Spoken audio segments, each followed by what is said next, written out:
have a number for you. I have Okay. two numbers for you. Before they went down, before they start, losing players like dead flies. Sure. They ranked 6th offensively in the league and 5th defensively. There you go.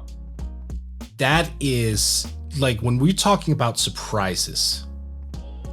It's uncanny how good that is for a team that a lot of people had as outside the play-in tournament or in the play-in tournament, or as some people had it, the worst defensive team in the entire league.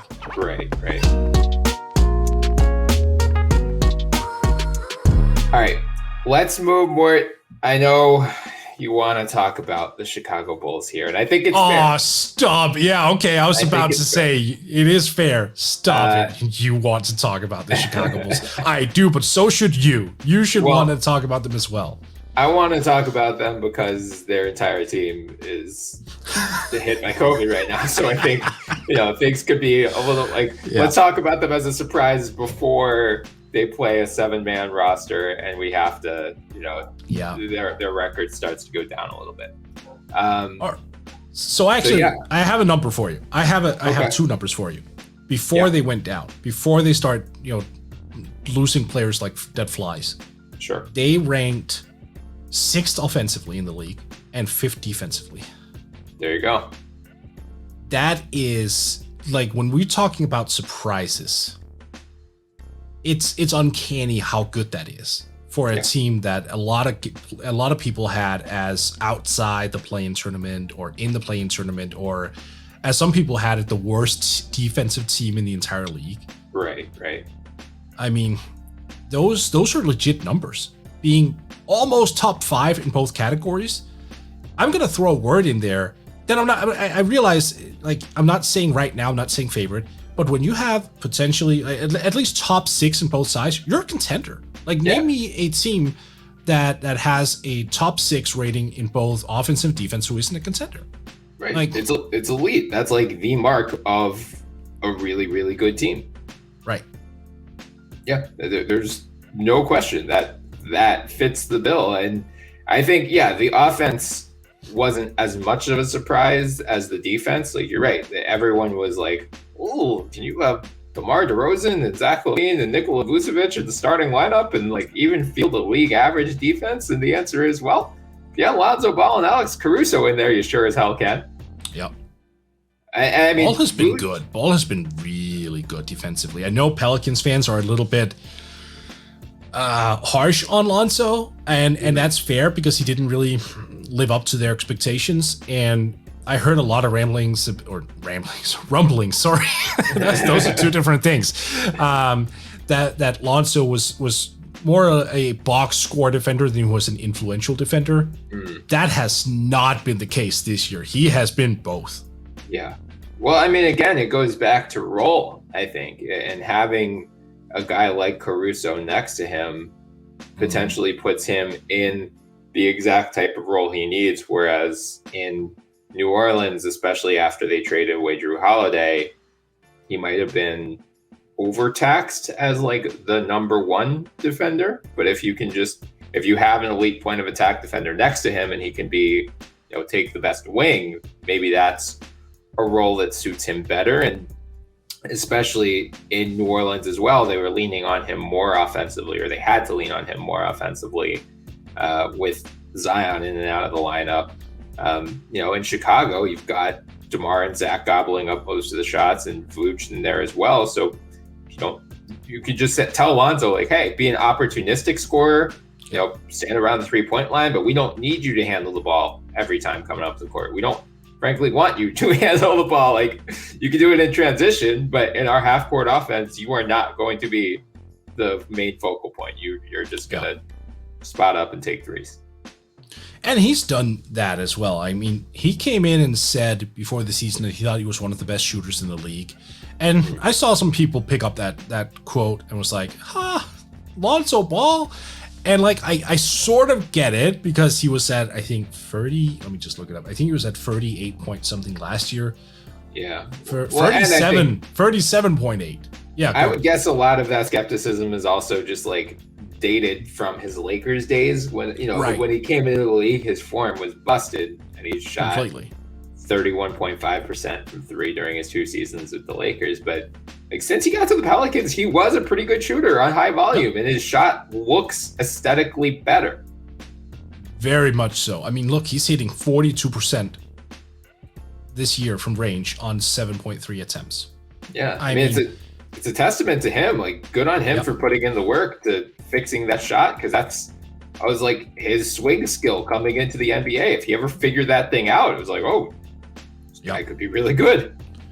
Yeah, and he is. And like, I think one of the things that goes kind of unnoticed is, you know, the ball goes through DeMar and Zach so much that Lonzo is like only averaging 4.9 assists per game. Like, he's not even getting, you know, the 6-7 assists that you kind of counting him for, because, you know, when the Bulls go a little bit slower, it's more DeMar in the mid-range area who's looking for kickouts, with Lonzo kind of dancing around the 3-point line, and Zach obviously is also a big shot taker.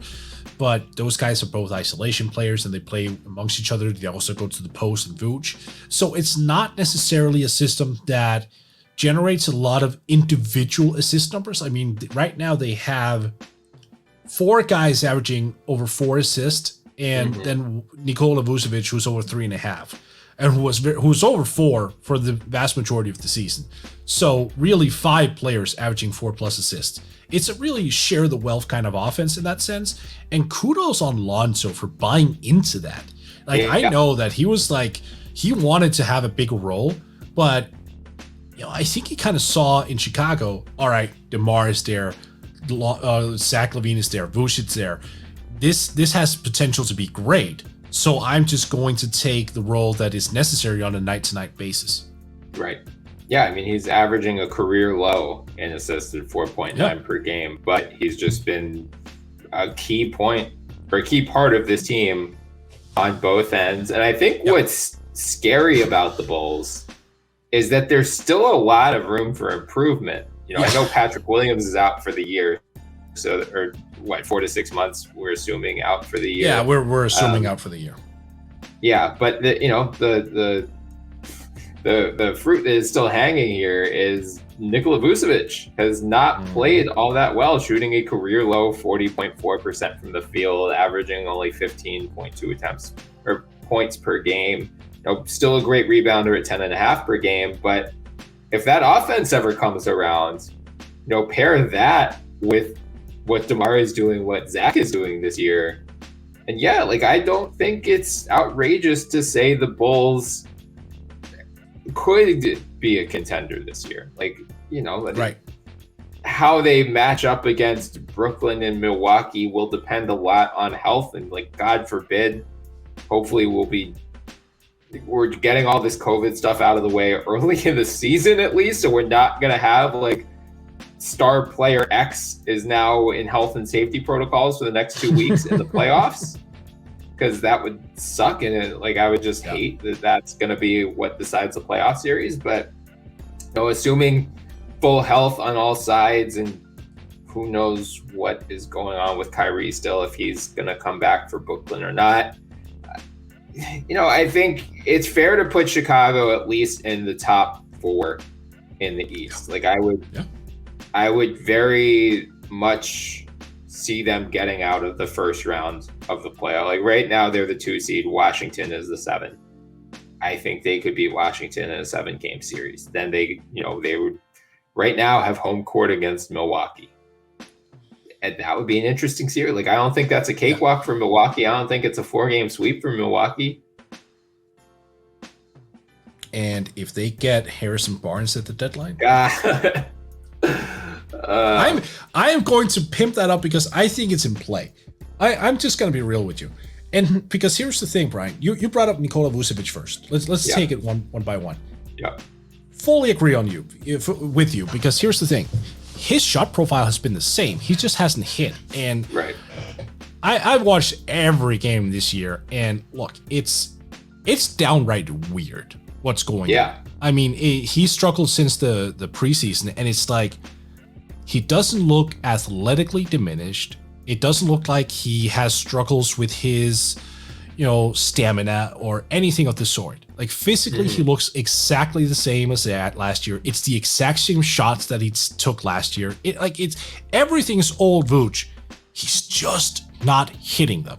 And like even in the post, like he's missing point blank layups at times, and you can just sense it's gone to his head a little bit. Like it's like this is messing with him. And he's overthinking. He had a game against Charlotte at home where he went 6 for 6 from the 3-point line. He finally like broke out. He had 30 points. And you could see the full potential of what the Bulls could do in that game. Because he was hitting, DeRozan was hitting, Levine was hitting. Like the three guys there, and even Lonzo as well was getting in on the action. 133 points they put up, and they were fun doing so. And Charlotte had nothing. They could not stop them. It was... So the ceiling here is pretty substantial because the Bulls have that higher gear. And now comes my Harrison Barnes point. If you now replace Devonta Green with Harrison Barnes as the guy in the offense who gets the kickouts because everyone else is scrambling to cover Sack or DeMar or Vooch, good luck guarding that. A Harrison Barnes three-pointer wide open. Yeah. I mean, compared to Devonta Green, offensively, that could be the most devastatingly effective offensive lineup in the entire NBA.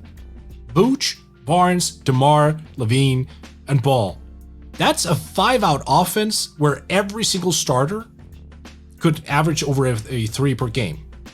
Yeah, average double-digit scoring per game, like 15 points per game, honestly. I mean...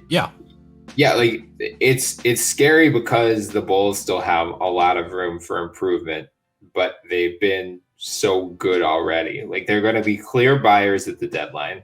Yes. And I guess the question is like, how do they cobble together the salary to make something work? I think Patrick Williams, if they do decide to go this route, Patrick Williams has to be expendable, and then you'll just package him with Derek Jones Jr. or Kobe White, and that gets you up to more than $20 million in salary. So it's like they've got some flexibility.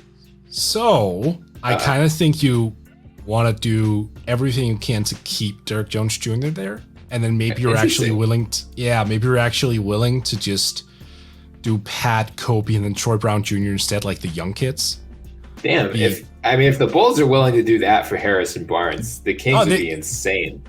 They would need something more. I mean, you also just for roster spot purposes. You can't like a 3 for 1 in the middle of the season is almost unheard of because like who do you waive, and like Jamias Ramsey might have to come.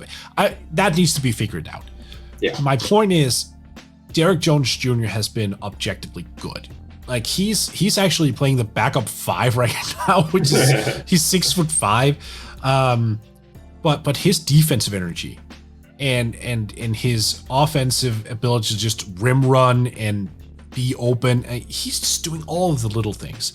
Now, it's worth noting the Bulls are crap on the glass this year. They're really bad, despite Vooch averaging 10.5 and having 3 guys, both Ball, DeRozan, and Levine, averaging over 5. They have not been a good rebounding team. So losing someone like Derek Jones Jr., who is not necessarily a good rebounder, but someone who can help in that regard, is kind of crucial. You just need to get someone in there who can do that. So if you keep him around after you trade for a Barnes, for example, that should help matters because you're getting nothing out of Williams right now for obvious reasons. He's out. Kobe White is not much of a rebounder. Troy Brown Jr. actually is a plus rebounder, but he's just not getting the minutes because how could he when the team is absolutely loaded at the wing?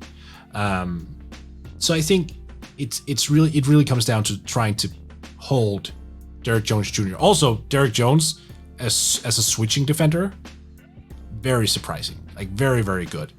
We're talking about someone who is probably playing his best defensive basketball of his career right now. Yeah. Look, man, I'm keeping my eye on the Bulls heading into the trade deadline because if they do get a Harrison Barnes or some other sort of upgrade in that regard, they're going to be really scary. Yeah. I do not think this start to the season is flukish at all. I think a lot of people who were skeptical of their offseason moves are eating a lot of crow right now. I thank you for talking me into it early on, so I didn't have to question any of the, like, did they overpay for DeMar DeRozan? Is this a franchise crippling mistake? Blah, blah, blah. Like, not so far. Well, I mean, we'll see how the rest of the season goes, but 20-some games into the season, we're looking good if we're a Bulls fan. And one final note, Brian, which I think have really not been put a lot of spotlight on in the national media.